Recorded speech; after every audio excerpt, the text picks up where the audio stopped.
galera, aqui quem fala com vocês é Urias Camargo com o canal de vlog e comédia. Então, muita gente já tem falado, Urias está ausente aos vídeos.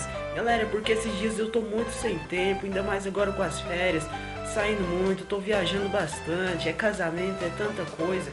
Então eu resolvi postar um vídeo aqui de um evento que eu fui, de um encontro, né, para estar compartilhando com vocês, para vocês estar sabendo um pouquinho das minhas férias. Afinal de contas, esse é o canal de vlog e comédia, então isso aqui vai ser um vlog da minha vida para vocês, das minhas férias.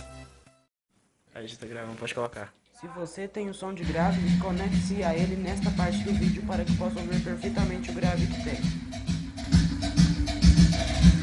Vai estourar o fogo.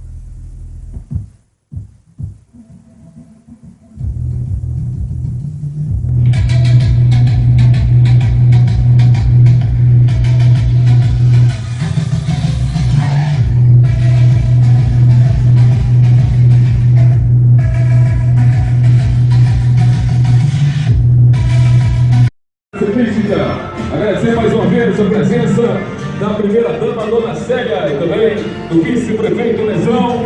Agradecemos também aí a Secretaria de Esporte e Lazer, em nome do diretor Lio. Agradecemos também a presença do Naldo e demais autoridades aqui presentes aí na grande ciclística, em comemoração ao 26º aniversário de Cocalzinho de Goiás. Você ciclista, pegue a sua bicicleta e venha passear conosco.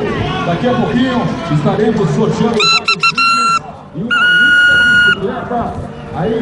Sobre evento e encontro que eu fui, eu tenho um grande sonho de um dia ser muito bom na bicicleta.